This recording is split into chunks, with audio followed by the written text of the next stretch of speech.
Le brahman et la déesse Durga.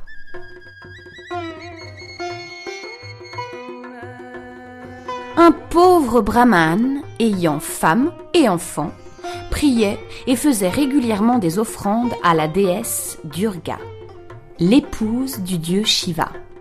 Un jour qu'il était dans la forêt, à se lamenter sur sa misère, le dieu Shiva et son épouse vinrent à se promener dans cette même forêt. La déesse appela le brahman et lui fit présent d'un objet merveilleux qu'elle avait demandé pour lui à Shiva.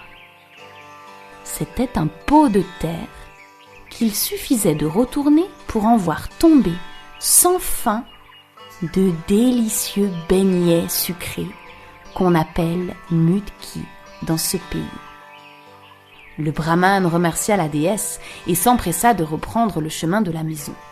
Il était encore loin de chez lui quand il eut l'idée d'essayer le pot de terre.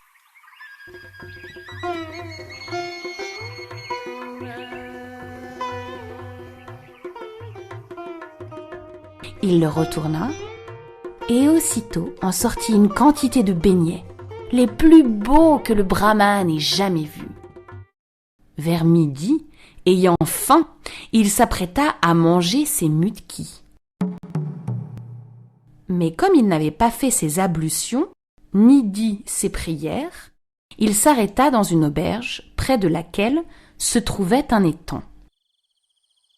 Il confia le pot de terre à l'aubergiste en lui recommandant à plusieurs reprises d'en prendre grand soin. Pendant ce temps, l'aubergiste, qui avait été fort étonné de voir le brahman attacher tant de prix à un simple pot de terre, se mit à examiner l'objet. Comme il le retournait, il en tomba une pluie de beignets. L'aubergiste s'empara du pot magique et lui en substitua un autre d'apparence semblable.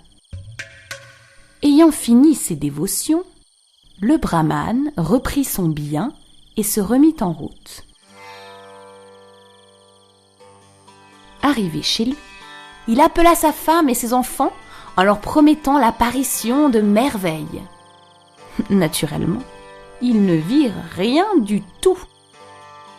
Le brahman courut chez l'aubergiste et lui réclama son pot. Mais l'autre feignit de s'indigner et mit le pauvre homme à la porte. Le brahman retourna dans la forêt, dans l'espoir de rencontrer encore la déesse Durga. Il la vit en effet, et elle lui donna un second pot de terre. Le brahman l'essaya bien vite.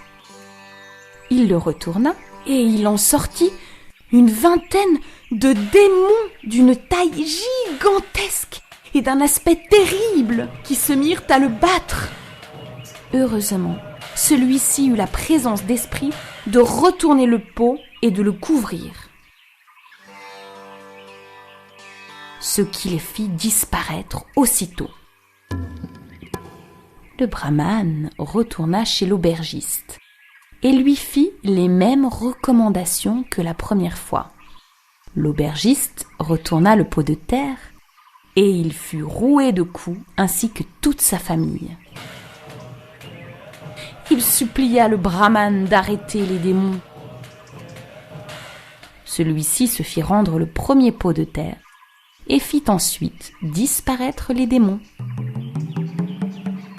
Le brahman s'établit alors marchand de mudki et gagna beaucoup d'argent.